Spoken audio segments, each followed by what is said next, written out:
Hey guys, it's Mr. Brown, and I've got the last of the video lectures that we're going to be doing, at least for this class. Um, and we're going out with Frankenstein on page 210. As I said in the notes, unless you've led a blessedly, I don't know if you've just like lived under a rock or something, you've heard of Frankenstein. But we have a misconception of what Frankenstein is. In most of the movies, he's portrayed as this hideously deformed creature, and that's not the way he was portrayed in Mary Shelley's book. He was almost normal looking, except for being abnormally large, scarred, and these luminescent yellow eyes. He looked pretty much human. Um, the story is what we call a Gothic romance, and we cover Gothic romance on page 210. The 18th century is sometimes called the Age of Reason.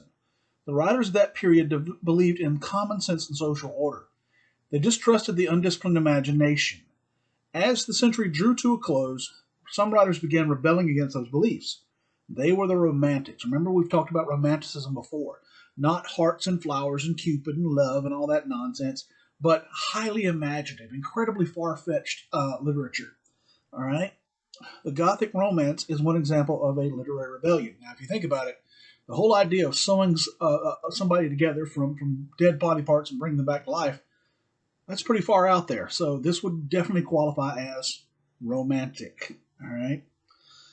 The criteria for a Gothic romance is also laid down on page 210. A Gothic romance is a tale of mystery and terror. The setting is distant in time and place. The plot incidents are often grisly and violent. The characters often include individuals who are considered social outcasts. And one thing that they don't plug in there that is part of it is that all the normal protection that you would have in society, for instance, the ability to call the police, the ability to defend yourself in some form or fashion, even sometimes the ability to run away, they're absent in a Gothic romance or they just don't work. All right.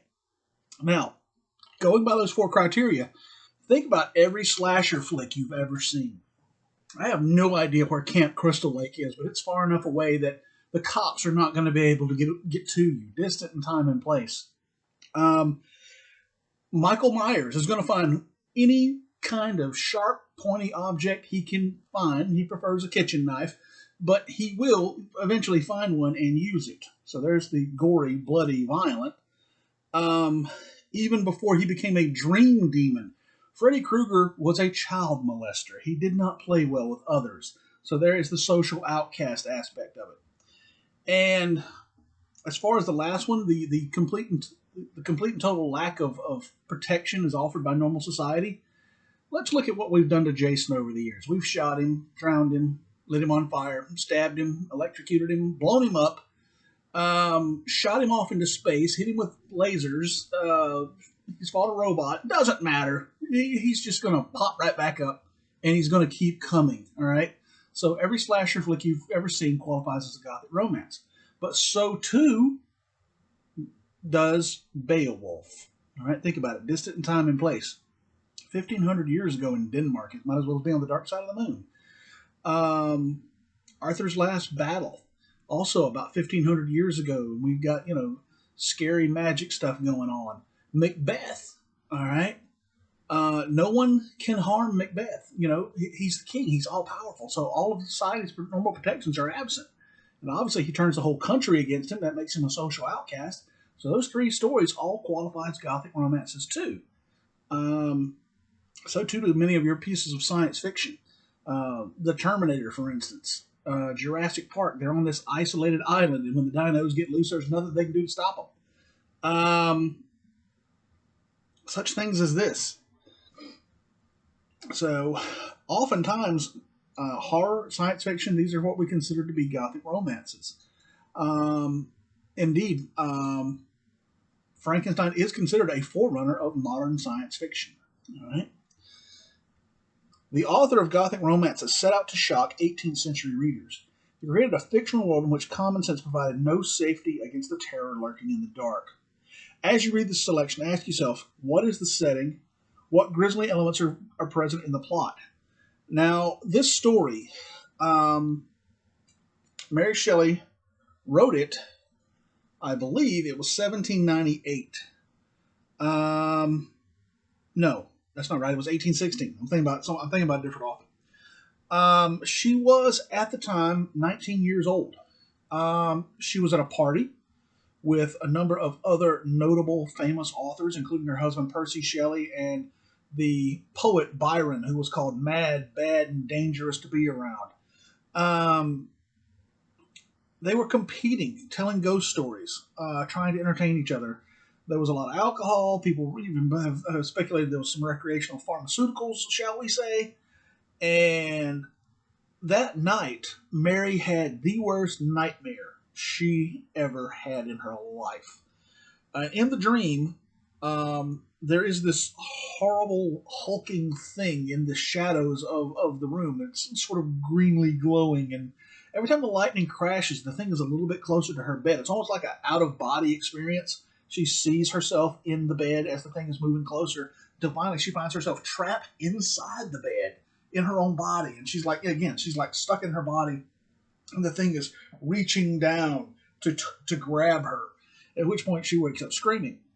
All right. From this, and probably from a few other sources, if you've ever heard of a creature called a golem, this is an old Hebrew myth, and it basically talks about how this creature of clay was created to protect the people of a particular town, but it gets out of control of its creator and goes on a rampage. That could possibly be an influence of this. And certainly, this is the time period when you've got experiments with galvanism, electricity. And there were people, saying that they were doctors, scientists. In some cases, they were. But they were basically putting on, medicine shows, sideshow carnival stuff. And that by this point, they knew that if you passed current through the body of a cadaver, it would make the muscles contract and it would seem to move.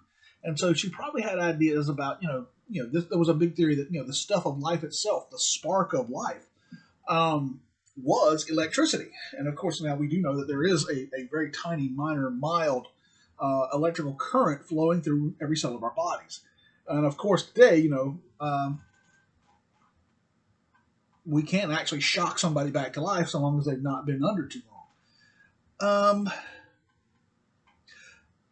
In the book, I don't want to get ahead of myself. Let's begin at the beginning. Our part of the story drops us into the middle of the story, so we need to back it up a little bit.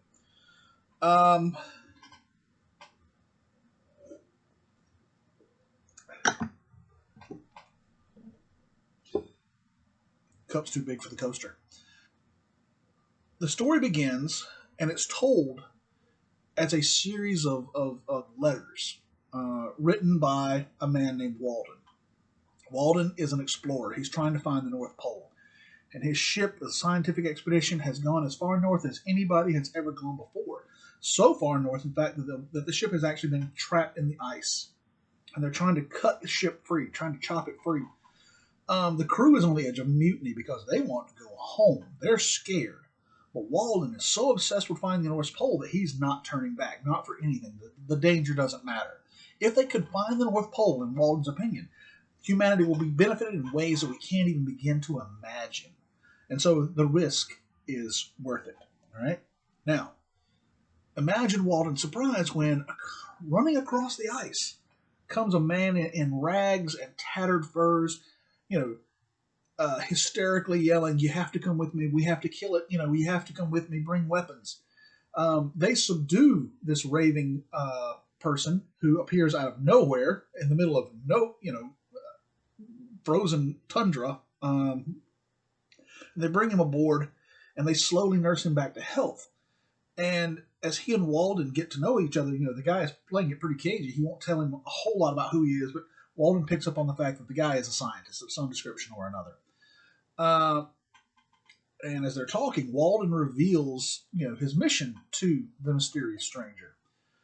And he confides in him about the crew's fears and how, they want to turn back, but they can't turn back. And the stranger asks him, "Why are you ignoring these very real dangers? Do you not see the danger?" And he says, danger is irrelevant. If we can do this, the whole species of mankind will be benefited by it, and our names will be remembered forever. And the mysterious stranger just kind of looks at him and says, there are some things we are not meant to do. There are some things that come at too high a price. He says, I know this better than anybody. He says his name is Victor Frankenstein. All right, now, as you saw in the notes, that's the first popular misconception. The creature is not called Frankenstein, despite the meme that my friend Jim put out today. He does not have a name, although by this point, 200 years down the road, we're calling him Frankenstein, I guess. But keep in mind, the creature does not have a name. The man who made him is Victor Frankenstein. All right, now, the glasses bug me. Victor tells Walden a story that cannot possibly be true. By the end of it, Walden just thinks he's nuts. Hang on one second, guys. Okay, continuing on. He tells Walden how he had always been fascinated by ancient and occult lore, and how he believed that if you could somehow combine this old knowledge with the new learning, the new sciences that are breaking out all over, everywhere in this time period, that, miracles could be accomplished. Society, the world, mankind could be benefited in ways we can't even imagine. Sound familiar? All right. And he becomes obsessed with the idea of defeating death itself, making it so that no one has to die, so they won't get sick, so they won't get, disease, so they won't wither with age. They'll just live forever. And by studying under these two professors, one of which condemns his experiments, the other which encourages his experiments, he slowly comes across the secret of life itself. Now, in the book, they don't say what it is. He just simply says it was so simple that I marveled that no one else had ever discovered it. Hollywood is the one that came up with the idea of electricity, because in 1930, the year before the movie comes out, they have a brand new invention for saving lives called a defibrillator. You basically pass an electrical current through a person's chest, it jumpstarts their heart, they live, hopefully, not always. So this is where that idea came from. So Victor begins to assemble what he believes is going to be the perfect human being, the perfect life form. It will be physically superior to us in every way. It will be stronger, faster, more agile, tougher. It will be more resistant to injury, more resistant to the elements. It won't get sick. It won't get tired. It'll just keep going. But he also believes it will be better than us spiritually, mentally, emotionally. It will be a new, better man. All right. It will be what we should be. All right. But are flawed. Now, he's so obsessed with this idea, so completely consumed by it, that he just doesn't see what he's doing. As he's cherry picking parts from graveyards and cemeteries and execution sites, and assembling, this perfect person. He's got a body. Okay, it needs a new leg. Chop the leg off, replace the leg. And this is stuff that we struggle with doing today. So, connecting nerves, connecting small vascular systems. We struggle with this even today with, the advanced surgical techniques and robotics and fiber optics that we have today. There's no way in the world somebody could have done it in, 1818. But we go along with it. Willing suspension of disbelief. He doesn't see it for what it is. He doesn't see that he's putting together a nightmare. He doesn't see that he's making a monster.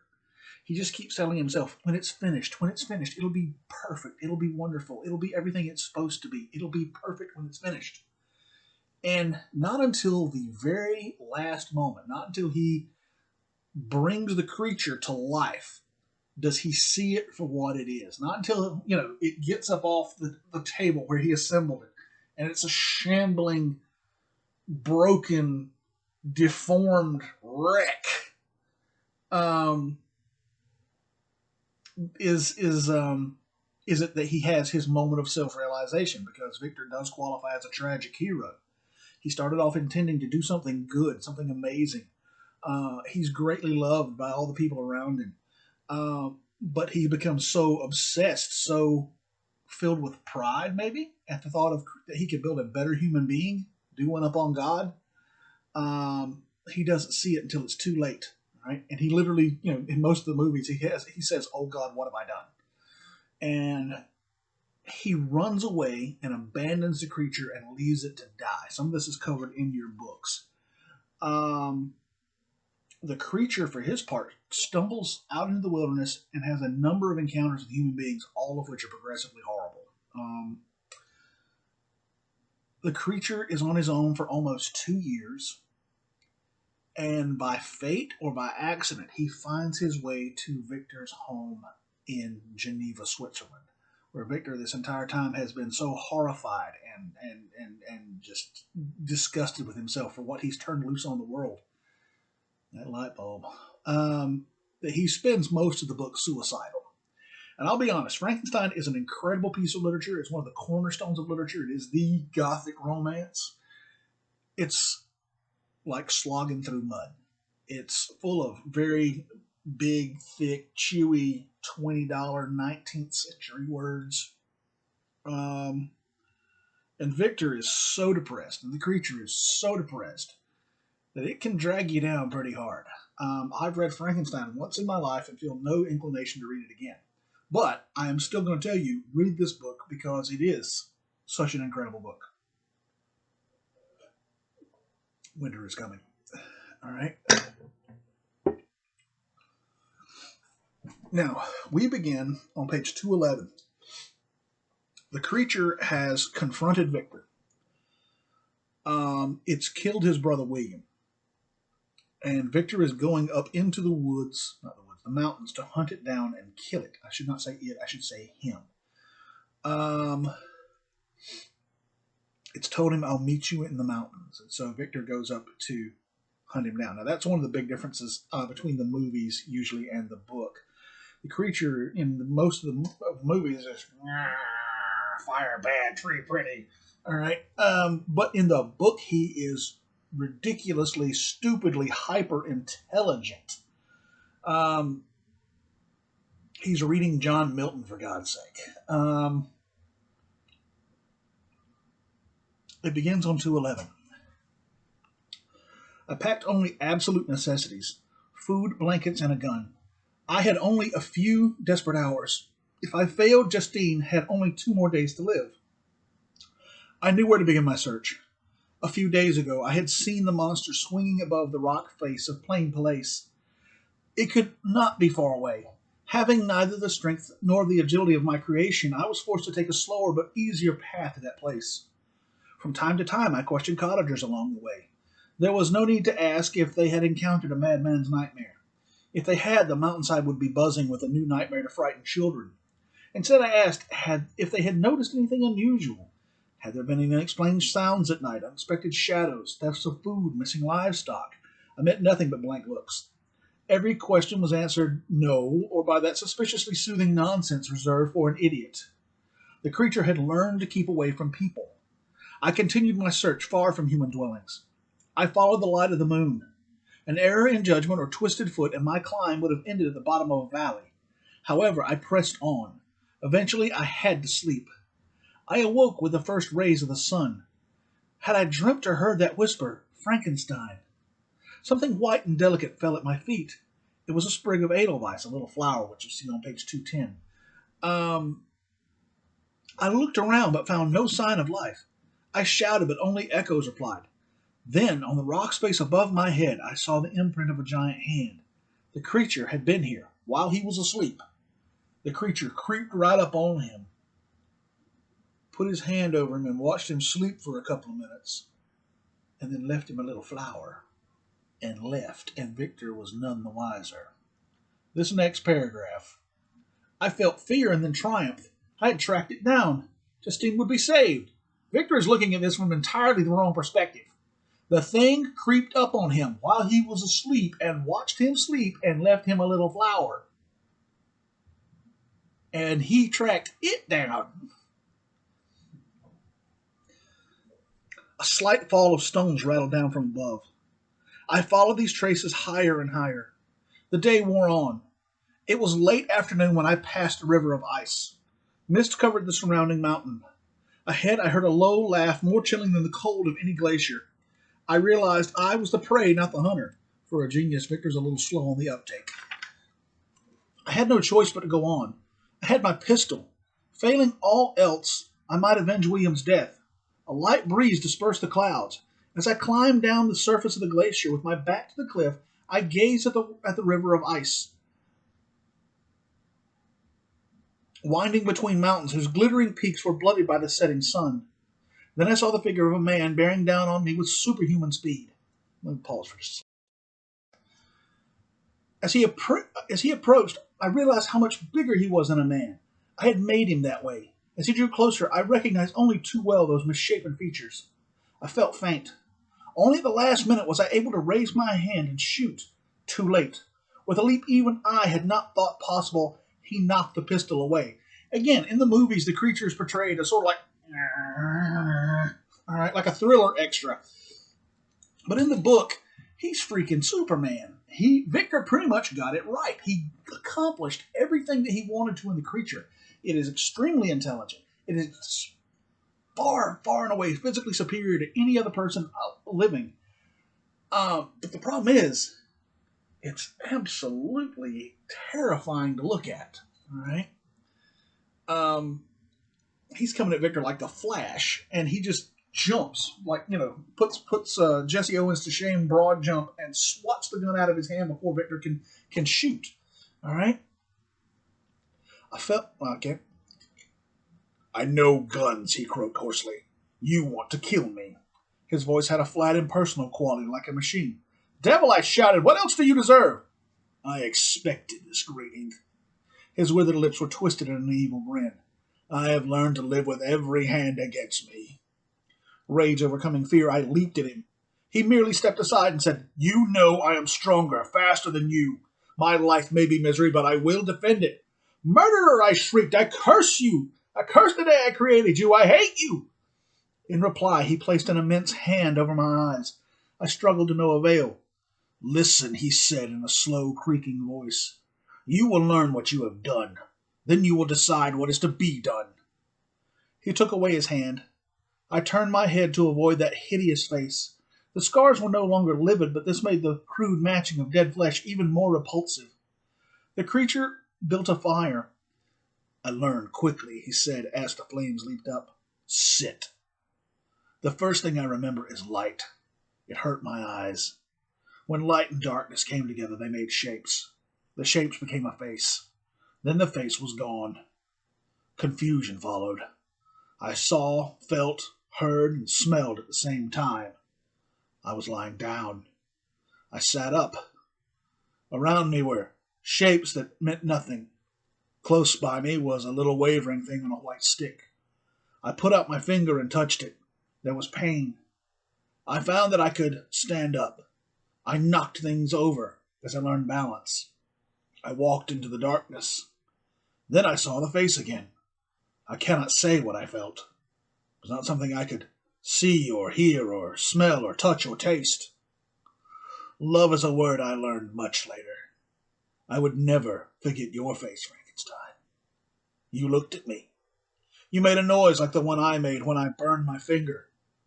The light was gone and I could see nothing. The light was gone. In the dark, I began to bump into things again. Some of them hurt me. Anger is another word I learned later, but that is what led me to break the things that hurt me. After a long time, the room became light again. Timing.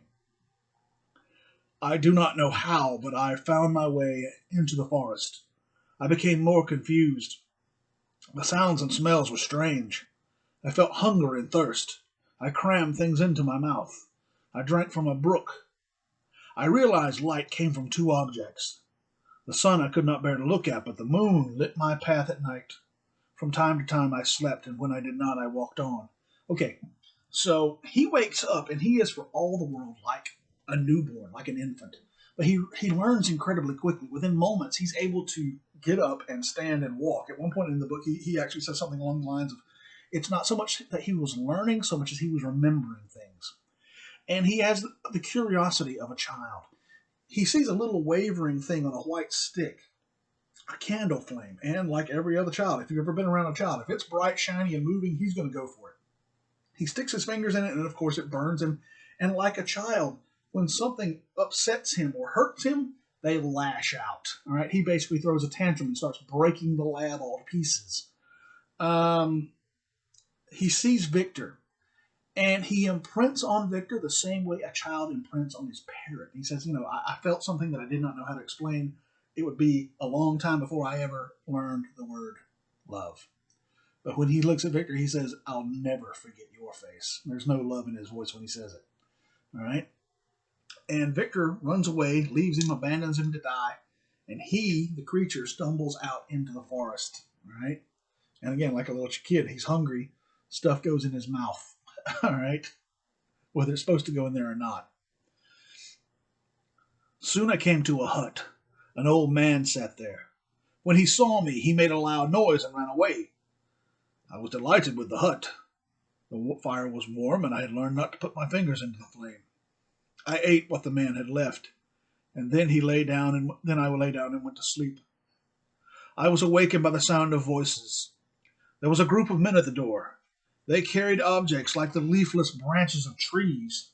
I tried to signal that I meant no harm, but they could not understand the noises that I made. They struck at me with the objects. I ran away and did not stop until they could no longer see me.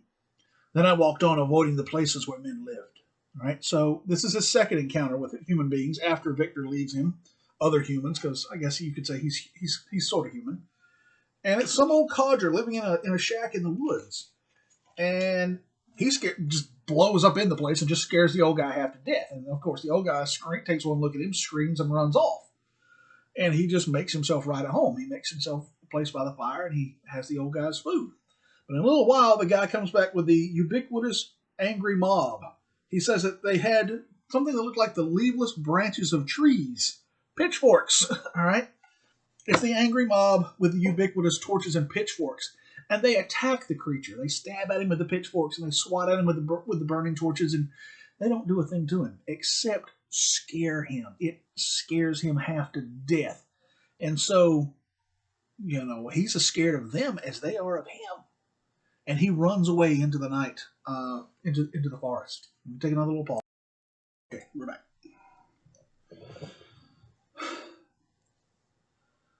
As light was fading, I came to a small shelter. It was so low that I could not stand upright inside, but at least it gave me protection from the cold, wet weather. I slept there until light came, then crept out to see if I could find a way of staying hidden in this shelter. The shelter had been built against the back wall of another place. On one side was a place for animals, and on the other was a pool of water. Using wood and stones, I covered every gap through which I might be seen. The back wall was warm. There must have been a fire on the other side. Later, looking around my shelter, I discovered a crack in the wood through which I could see into the other place. As time went by, I learned about the people who lived in that room. There was an old man, a young man, and a girl. The young man left each morning to work outdoors. The girl worked in the cottage in the surrounding yard. She would dig up plants. Some she threw away, others she put into a pot over the fire. When the sky was nearly dark, the young man would return with wood he had cut. When the three were together, they would eat the food the girl had put in the pot. Afterwards, the old man would put a stick to his mouth and make sounds sweeter than any bird I had ever heard. At first, I took some of their food while they slept. Then I noticed that sometimes the younger ones would put food in front of the old man when they had nothing for themselves. When I realized I was hurting them, I stopped taking their food. Instead, I picked berries and nuts. Sometimes I would cut wood and add it to their pile. This made them happy. The young man would not go away on those days. He stayed and helped the girl. Slowly, I realized these people use special sounds to mean certain things. By listening and watching, I learned these words. I also learned the names of the people. The old man was called father. The young man was sometimes called son and sometimes called brother. The girl was daughter or sister. I practiced saying these words myself. In this way, the winter passed, Often I longed to join them, but I was afraid. They did not seem like other men, but I thought it best to remain hidden. Okay. He wanders through the woods, and on the edge of the woods, he finds a farmhouse. And in the farmhouse lives this family. If this is different from the novel, in the novel, it is the father, the brother, the sister, but there's also a fiance um,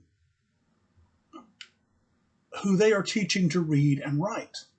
And as they are teaching her to read and write, the creature is observing them, and he also learns to not only speak, but to read and write. The family was apparently at some point fairly well off. The father was a teacher, a professor, I think, if I remember correctly. And so they have all these books, all right, that you wouldn't normally find in a little rundown, poor farm cottage. The place where the creature is hiding is a pigsty, a place for the pigs to stay. And you got to think about it. This is Germany, all right? This is Germany. This is cold, like we don't even begin to understand. Down here, 30 degrees, we start to freak out. Somebody sees a snowflake, you won't find bread, milk, or eggs in Pitt County. They'll close the schools and they won't open again if there's even the slightest hint there might be snow. Ironic, isn't it? Given what's going on right now. And the pigsty is attached to the back of the farmhouse, forgive the crudity of my artwork, on the back of the chimney. And this is so that the pigs will have some heat and not freeze to death. All right?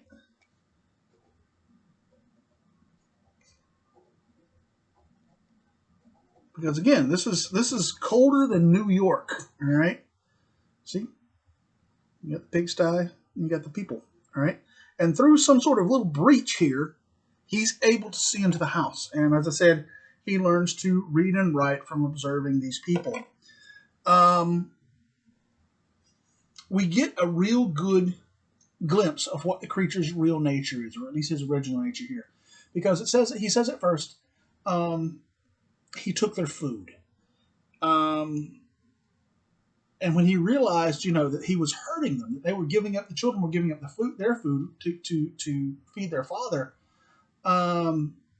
he stops taking their food. He gathers his own food.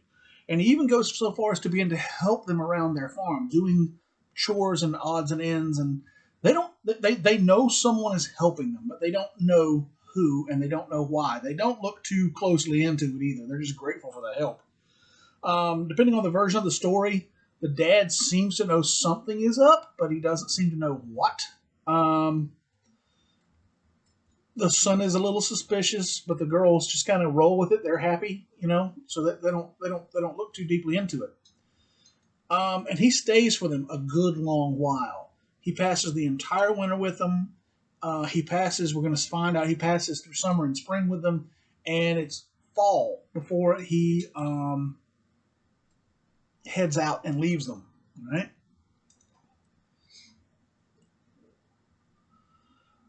Feelings I did not understand came over me. I knew I was different. I was stronger and faster than them. I was also ugly. I had seen my face in the water. Where was my family? All my past life was a nothing. I had no father or mother. All I could remember was a face. Could there be another creature like me? Or was I a thing alone? The more I saw these people, the more I wanted to know them. I knew how they would react if I startled them. One day, when the leaves were turning red and falling, the young ones went out. Even though I knew the old man could not see me, I took a long time finding the courage to knock at a door. He's desperately, desperately, desperately lonely. I mean, just heartbreakingly lonely.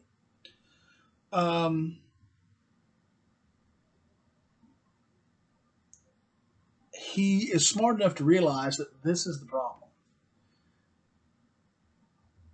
And he wants to make touch with them. He's absolutely desperate to reach out and make contact with these people who he's kind of come to I jokingly say he's adopted them. He's come to love them. But he knows if they see this and this, they'll freak out. All right. So he approaches the one person who's not going to judge him on his appearance. the old blind man. And even then, he's absolutely terrified to do it. All right, he's scared to death to do it. You look at the Frankenstein monster, and of course, in most depictions of him, he's terrifying. But what we've seen thus far is that he himself is terrified, right? And he's not evil, right? The whole business with the food and the helping them with the chores proves he's not evil, right? "Come in," said the old man. I asked if I might sit for a moment by his fire. He made me welcome. "My children are out and I am blind. It will not be easy, but I will try to find food for you." I told him it was not necessary. I said I hoped to meet some people who had never seen me before and knew little about me. I hoped they would see me as I really am. I wanted them to understand I meant no harm. I only wanted to be friends. I began to sob. At this moment I heard footsteps. I knelt by the old man and cried, "Help me! You are my friends. Do not turn me away." The old man exclaimed, "Good God, who are you?" The door opened. The girl screamed. The young man ran at me with a stick. I could have torn him limb from limb. What good would it have done? My plans had come to nothing. Howling with disappointment, I ran into the woods. All right. It starts off okay. He and the father are talking. Some versions of it, they have several talks. This is not, they have more than one meeting. But in this version of it, the kids come home and the creature panics and he just hits his knees and he wraps his arms around the old man and he's just like just begging him, "Don't send me away. Please don't send me away." They are all he has, and he's just abjectly lonely. All right, now, think about it for a second. All right, probably at some point or another, maybe especially lately, you've experienced loneliness. All right, but most of us, at the very least, we have, if not family, we have friends or coworkers or classmates or somebody we can see on a daily basis, someone we communicate with and get that social interaction that we, as the sort of animals that we are, yes, we are animals, we're mammals, need to have. All right, we're societal animals. We're big old herd animals, and we need people. All right, the creature doesn't have anybody at all. He's just miserable to be with somebody, anybody. And he's come to love these people, as I said. And so he's on his knees with his arms wrapped around the dad. And you got to think about it. He's huge. Even on his knees, he's still huge. And the kids come to the door, and this thing has got hold of dad. And so the son, snatches a burning branch out of the fireplace and just starts wailing on him, just beating on him. And again, doesn't even hurt. It's very difficult to hurt the creature. Victor did his work well. But emotionally, yeah, he's traumatized. And he just runs out into the woods, howling, screaming, crying. All right. Rejected by these people who he had come to love.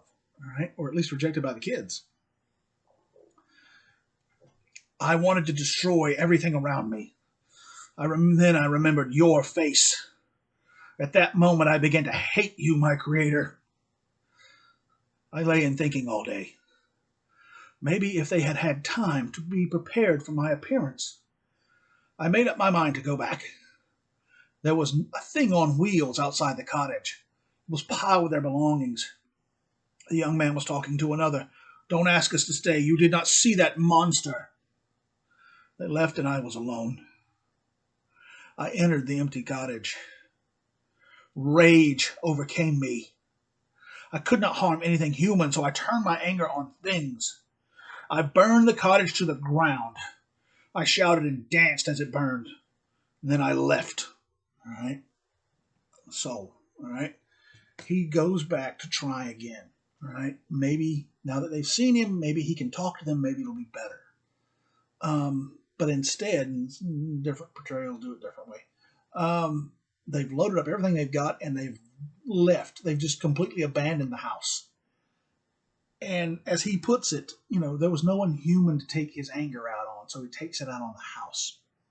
We have the first indication of something negative in the creature's personality. A flaw, you might say. And it's rage. You got to think about it. He's only about 9 months old. His emotional control is 0. And this boiling, furious rage, wrath, you might say, just comes boiling out of him, and he can't take it out on any living thing, so he takes it out on the house, and he destroys the cottage. He burns it to the ground. As it burns, he dances around it, shouting and screaming, all right? Enjoying the act of destruction. All right?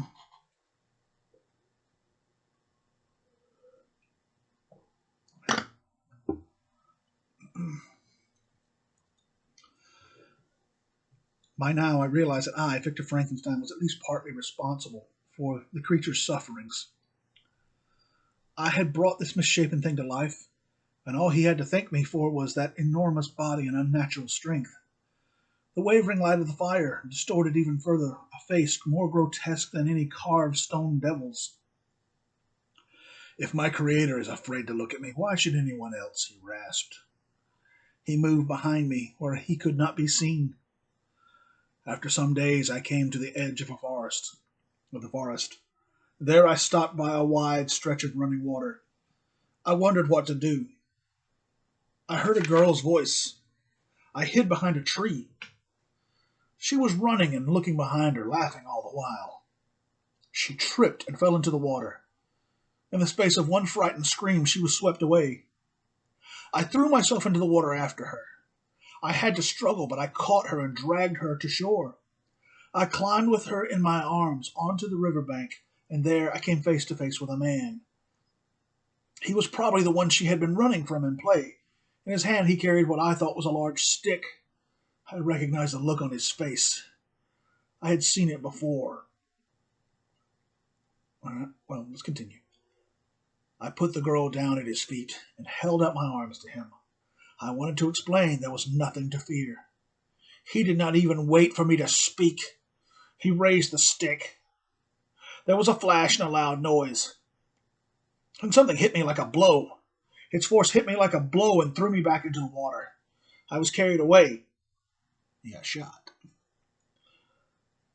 I saved myself, but in the weeks that followed, I felt pain as I had never felt before. Not only in my broken bones, but in my head. Every feeling of gentleness gave way to burning rage. I thought only of revenge. Revenge for all the agony that I had felt. And my chief suffering came from knowing that my entire life would be spent like this, with every man's hand against me. Do you wonder why I hate you, Frankenstein? I did not answer. In spite of the fire, I felt cold. The sky beyond the cave seemed pitch black. All right. So again, this is the creature's fourth encounter with other humans, normal humans, let's say. And he's trying to find his way out of the woods, and he comes to a river meandering through the woods. And as he's trying to figure out how to cross the river, this girl comes running up on the opposite bank, laughing, running, playing, and not paying attention. She trips and she goes in the water. And again, we have an example of the creature's goodness. He doesn't think twice. He's just like, he's in the water, all right, and he's after her. And struggling against the current, he gets her out of the water, and he gets her to safety. He saves her, all right? And there comes dad, uncle, brother, somebody coming running up, probably who she was, as he says, who she was playing with. And the creature sets her down on the ground, turns around, and there he is. And the guy's reaction is immediate. He's terrified, all right? And before the creature can explain or say anything, the guy unlimbers the stick, and boom, all right? Now, this is a good example of the supernatural nature of the creature, and kind of like what we were talking about in the beginning, where we were talking about the criteria of a Gothic romance, how all your normal protections don't work, all right? Thus far, the creature has been burned, stabbed, and beaten, all to no avail. None of it slowed him down. All right, it hurts, but doesn't stop him. This time he gets shot, and the shot actually does take some effect. This is late 1700s, early 1800s. It's probably some variant of a Brown Bess musket, a 60 to 75 caliber weapon. Goes in like a sports car, comes out like an aircraft carrier if it comes out. The round could, depending on how it was made, it could mushroom open like this. If you've ever fired a slug, a slug or a hollow point, you know what I'm talking about. The soft round from the heat and impact just tears itself open like this, and it goes in like this and comes out about like this. All right. Or it fragments and tears itself all apart sometimes. Sometimes it just, the ball stays together. But anyway, if you were to get shot one of these things, assuming that you somehow lived through it, 60 to 75 caliber, this is what we use to knock airplanes out of the sky, you're going to be in the ICU for months, probably, it knocks him back into the river. He says it broke bones, and it hurt worse than anything had up to this point. But he's still operational enough that at some point down the river, he gets out of the river, keeps on going. He's mobile. He's still operational. So that, again, Victor did his work very well. The biggest thing, though, is it makes him absolutely furious. Again, the anger, again, the fury, the wrath. It just comes exploding up out of him. And for the first time, he has this revelation. This is what my entire life is going to be like. Everywhere I go, anyone I ever meet, all I am going to be met with is fear and hate and violence. All right? He's never going to have a friend. He's never going to have companionship. He's never going to know love. It's all going to be this. And he looks at Victor and he says, "Do you wonder why I hate you?" And Victor's already admitted, I am at fault. I brought him into this world and I abandoned him. Victor can't say anything because he knows it is his fault. Victor's a deadbeat dad. All right.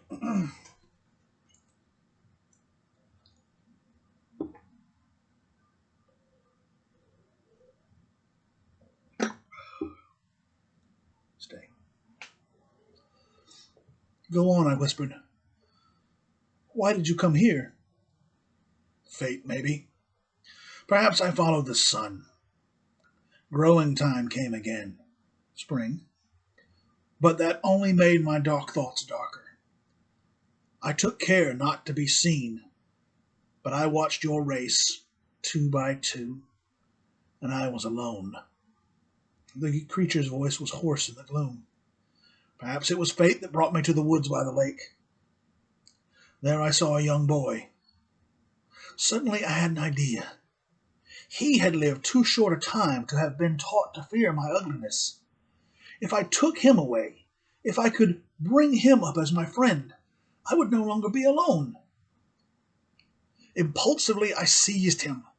He put his hand over his eyes and screamed. I forced his hands down and said, "I don't want to hurt you. Just listen to me."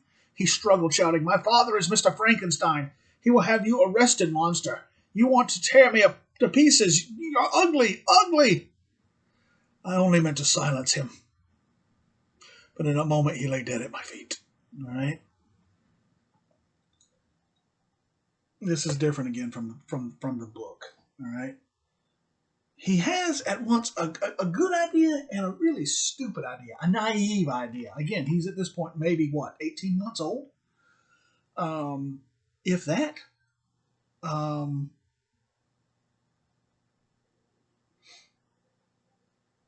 He thinks that perhaps this kid, he finds a lake in the woods, and he finds this boy playing, and this is Victor's brother William. There's sometimes some confusion when the boy says Mr. Frankenstein. Some people think he's talking about Victor as his dad. No, I mean it's their father, Mr. Frankenstein.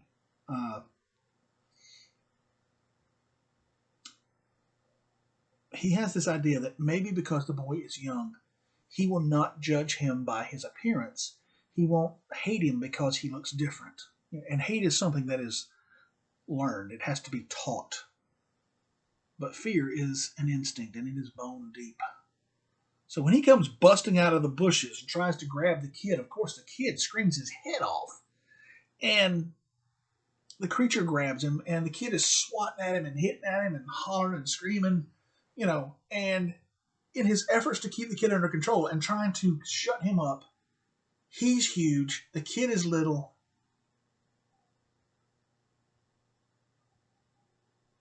He suffocates him. Now, it's different in the book. In the book, when the kid says Frankenstein, the creature freaks out. He had in a coat pocket, he had recovered Victor's coat before he left the lab. He knows who Victor is, and by this point he's learned what he is, and he hates Frankenstein already for bringing him into this world like he is. And when he hears the boy say Frankenstein, he just loses it and grabs the kid by the throat and just snaps his neck, just closes his fist and crushes the kid's neck. All right.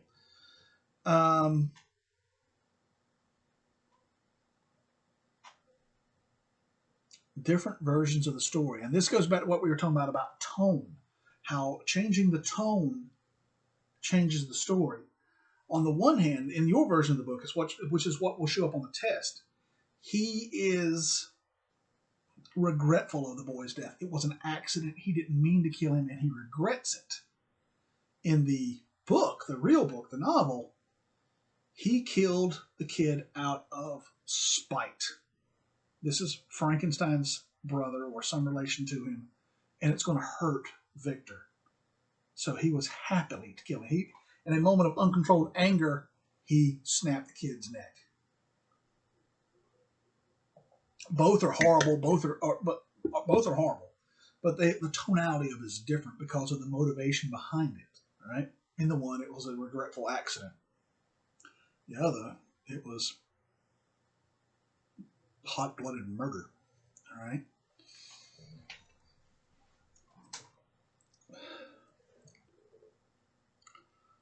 The creature shuffled to the mouth of the cave and stood looking out. I groaned. I had a confession from the murderer's own mouth and could do nothing. The creature continued. As I looked down at the body, I saw a shining chain. Hanging on the chain was your picture. At last the face I hated had a name. Frankenstein. I saw how like you the boy looked, and I was glad of what I had done. Here was my revenge. I could make you suffer. The creature turned with a look of unholy glee. Kill me, I said, and be done with it.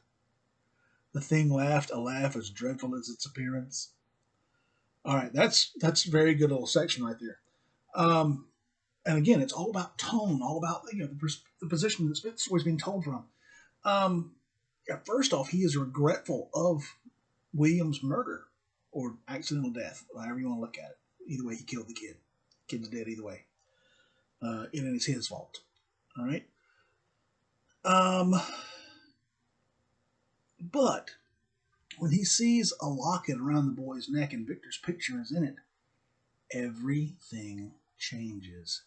At last the face has a name, Frankenstein, and the creature can hurt him. He can make him suffer the way that the creature has suffered. And he's glad he killed William because it's going to hurt Victor. And he just looks at him and he grins. All right?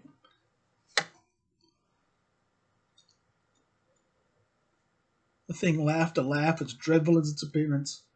No, I am not done with you. I took the picture and went in search of a hiding place. I found a barn that appeared to be empty, but a young woman lay asleep on some straw.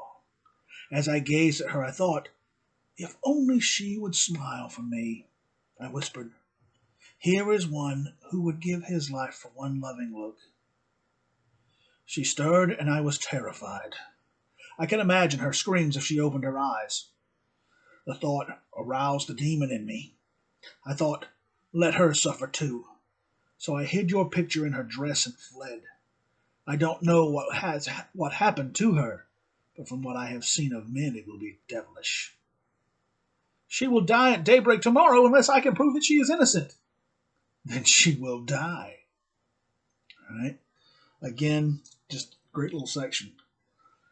He takes the locket, and he's gone off in search of someplace to hide, someplace to spend the day where he can not be found by people. And he finds this barn, and he goes into the barn looking for a hiding place. And in it, he finds this woman. This is Justine, the woman who was mentioned previously. She is William's nanny, and they've noticed that the boy was missing, and they've all gone out looking for her. She gets tired, goes into the barn, falls asleep. And again, the creature's first reaction to Justine is a good one. Just, he wants something, just one tiny, small, kind gesture from another living soul. He just wants her to open her eyes and smile. That's it. And then he realizes if she opened her eyes and saw him looking down at her, she'd scream. And again, that boiling anger, that hatred at the whole human race because of the hell he's been put through, comes boiling out again. And he decides in that moment that she is going to pay for the hell his life has been. All right? All the pain, all the suffering, all the misery that's been inflicted upon him by every human he's encountered, she's going to answer for it. Now, she hasn't laid eyes on him before this moment. He's never seen her before. She has never done him a moment's harm. But she's going to answer for his pain. All right? He plants the necklace on her, hoping that she will be blamed for William's murder. And that is exactly what happens, according to Victor. They're going to kill her, for the boy's murder. And, Victor says, if I can't clear her, they're going to hang her. And the creature just goes, then she dies. All right? Any goodness he had in him, any sympathy or compassion he had for his fellow living, well, let me rephrase that. Any compassion he had for humans is gone. All right? Any good qualities he had, they're gone. All right? Again, we talk about tragic heroes. The creature's tragic flaw is obviously his anger. Not unfounded from the abuse that he's taken. He is slowly consumed by that anger. It starts off slowly. He destroyed the house, but he's still willing to save the girl. He sees William, and it has a moment of thinking, this person could be my friend, and then that changes. It all changes when he finds out who Victor is. And after that, it's war. Any way he can hurt Victor, any way he can hurt the human race, war by any means necessary. All right?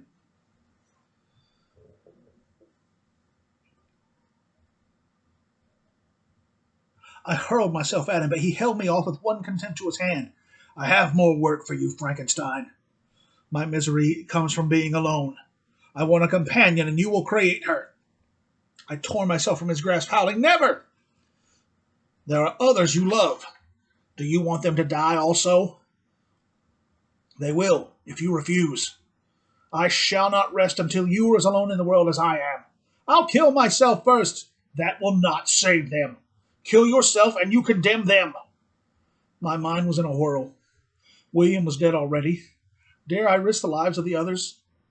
The creature could hide from any pursuit. He could strike from when he chose and disappear.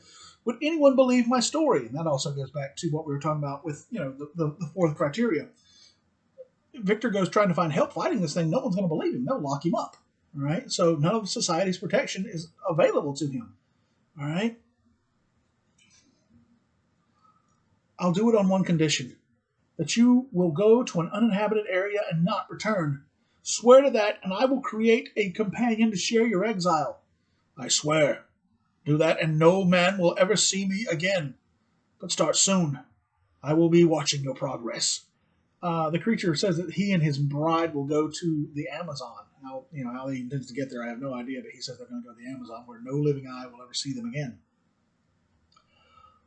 The first blush of dawn had appeared in the night sky. If mankind had not put an end to all pity in me, I might feel sorry for the one your fellow man will kill today. His evil laughter faded as he ran down the mountainside. My own journey would take much longer, but there was no need to hurry. I had failed to save Justine, the monster's second victim, and I had agreed to create a mate for the thing. In the warm rays of the morning sun, I fell to my knees and wept. All right, and that's all they give us. All right, we got the bio.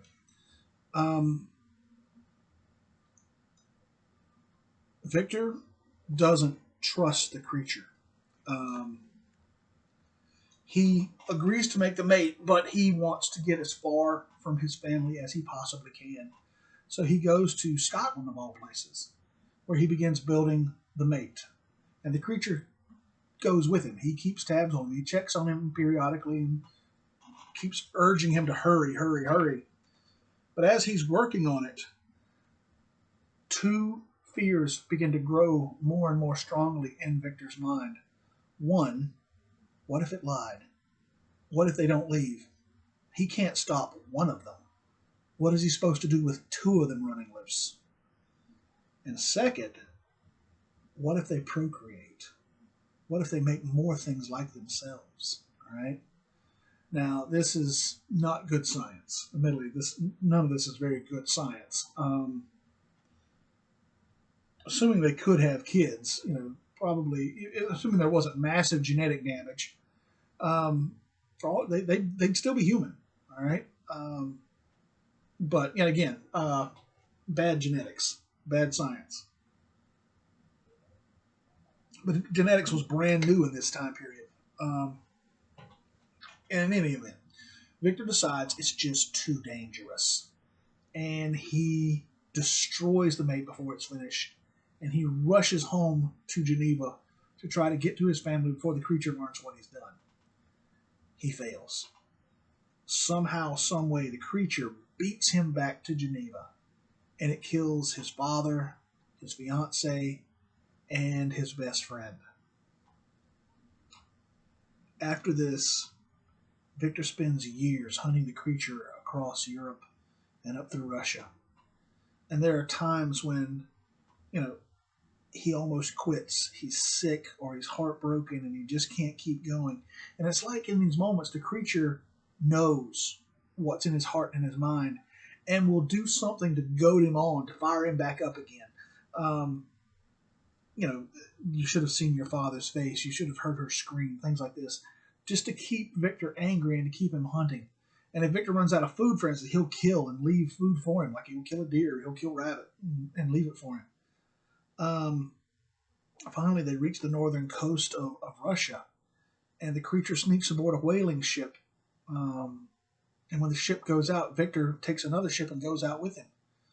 And when the ship will go no further north, Victor takes a team of dogs and a sled and goes out on the ice and continues to hunt the creature. And when the dogs die, he keeps going on foot. And this is where Walden and his crew find Victor. Now, Walden is writing all this down, by the way, into a letter to his sister. That's how the book opens. And Walden hears this story, and Victor passes out shortly after finishing it. And Walden is just looking at him like, he's a madman. This couldn't possibly have happened. He's delirious from being out on the ice, and Victor's in bad shape. Victor's in very bad shape. He's dehydrated, starved, frostbitten.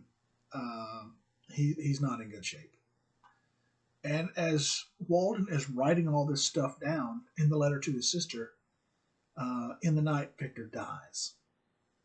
We talked about how after the moment of self-realization, the tragic hero almost always dies. Well, Victor's moment of self-realization was when the creature woke up. So close to the beginning of the book is where he has his moment of self-realization, and he has to go through the whole book suffering before he finally gets let off the hook.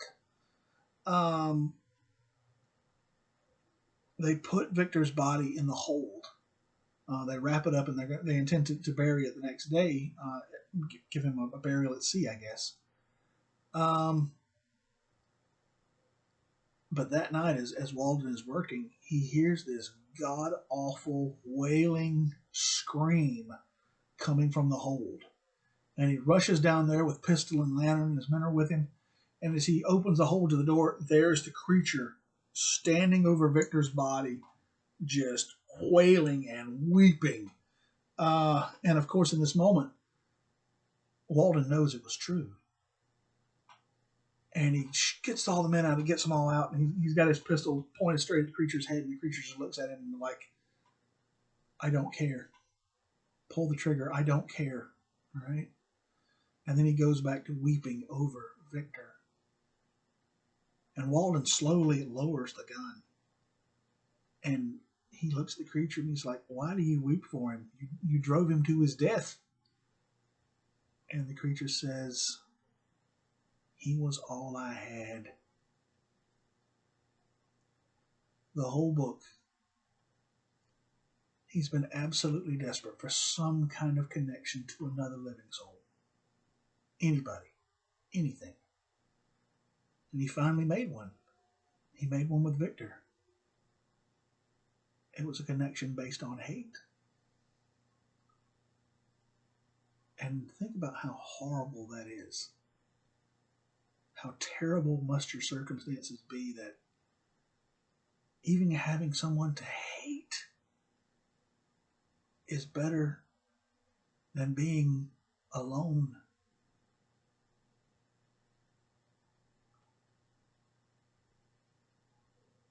Walden offers to take the creature back with him to England. And the creature refuses, saying that he is done with men. He takes Victor's body and jumps off the side of the ship onto the ice. Walden cries out to him, where are you going? What are you going to do? And the creature says he's going to build a pyre, a place to burn Victor's body. And he says when the fire is high and bright, he will join his father. And he walks off into the darkness. And Walden decides Victor was right. There are some things we're not supposed to do. Some things we're not meant to know. And he decides if they can get the ship free, they're going home. Like I said, it's an incredible story. It's a difficult story. It's a sad story. The creature is heartbreakingly tragic.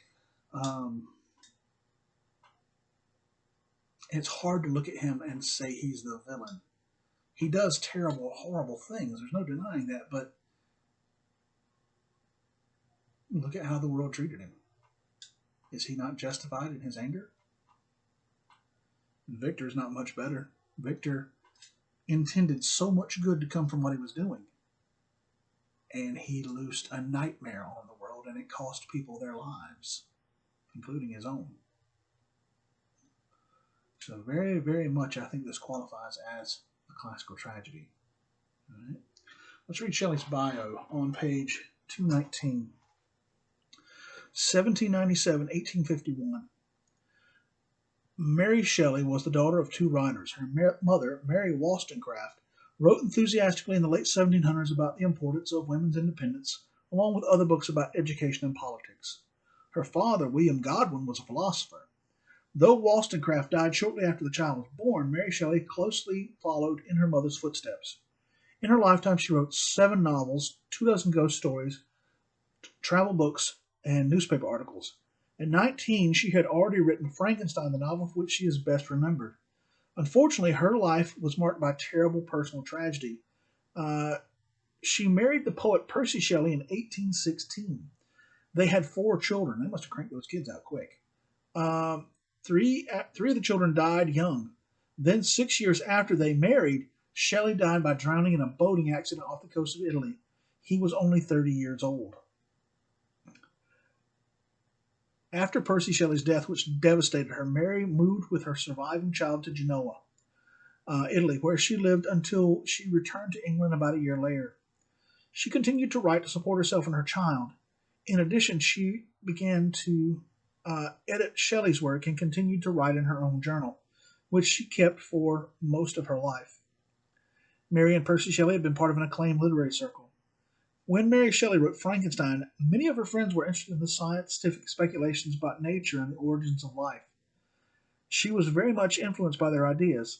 Frankenstein is really a story about the power of the scientists to restructure nature. Mary Shelley's incredibly imaginative skills enabled her to write a book which has remained of great interest to many generations of readers. This is the first story, at least that I can think of science gone wrong. Now, from this, we will have Godzilla. All right. From this, we will have things like Ex Machina, which is a story about an artificial intelligence that rebels against its creator. Terminator, for that matter. Things of that nature. Science that gets out of our control. The writing assignment that I've attached to this one, it's in your notes. But I want you to put some thought into it. On its face, it's a fairly short one. That's why I've added the log entries to it. So you are playing mad scientist. You figured out some way of creating an artificial life form. And I'm not overtly concerned with how you do it so much as what happens if you do it. Would you turn this knowledge loose on the world? What would happen if you did? All right. Would it be to the benefit of mankind, or would it be to the detriment of mankind? And there's tons of stories and movies out there about exactly this sort of thing. Consider artificial intelligence. There's not many stories about artificial intelligence where, it doesn't go horribly wrong. Eventually the machines rebel to one degree or another, and they either try to take us over or kill us. All right?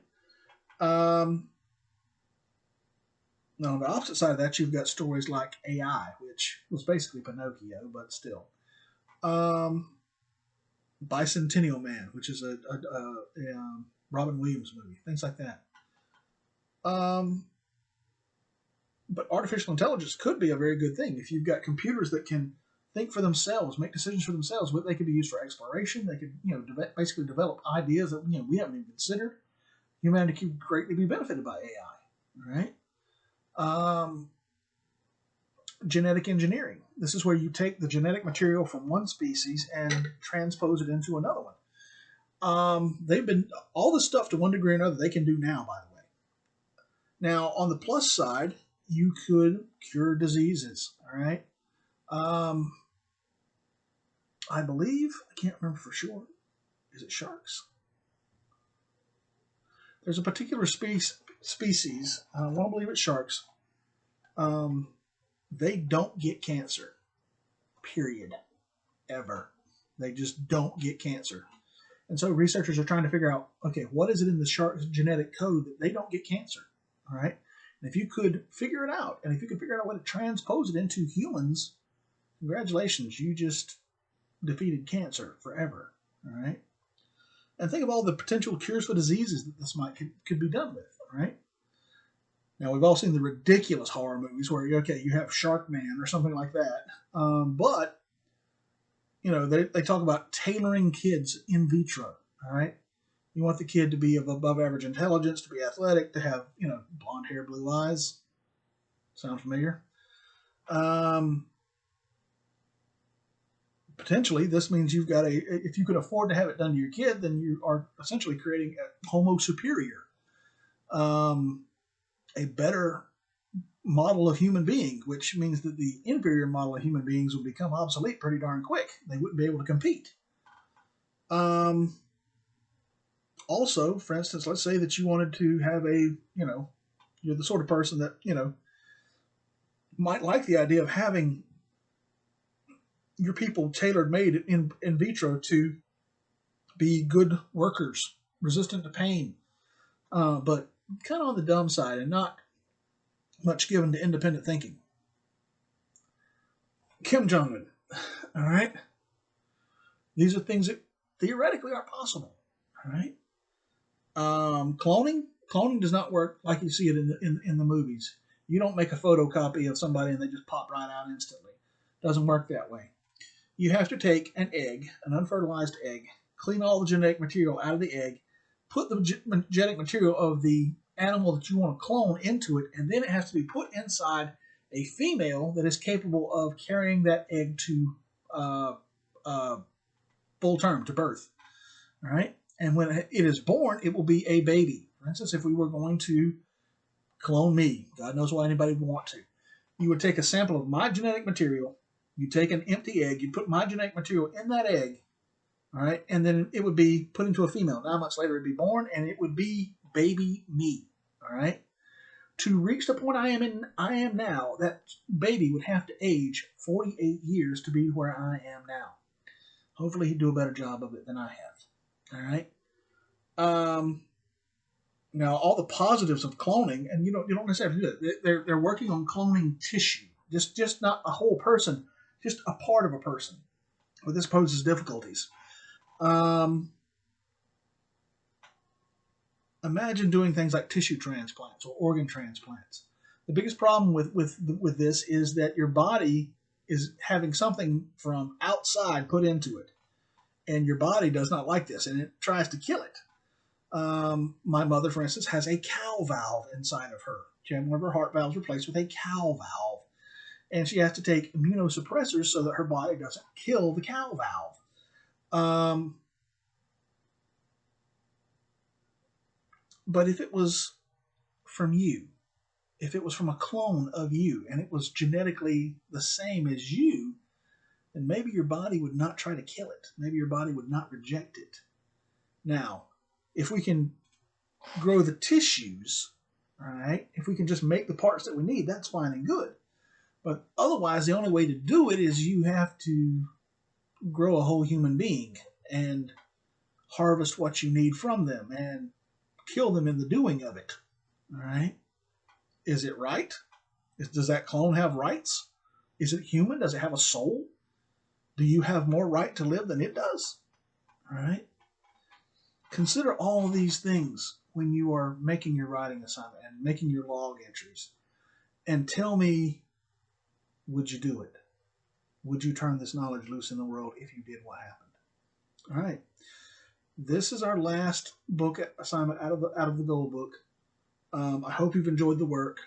Contact me if you need help with anything. Just as quick as you get the work done, let me know, and I will send you out the tests. All right, have a good night.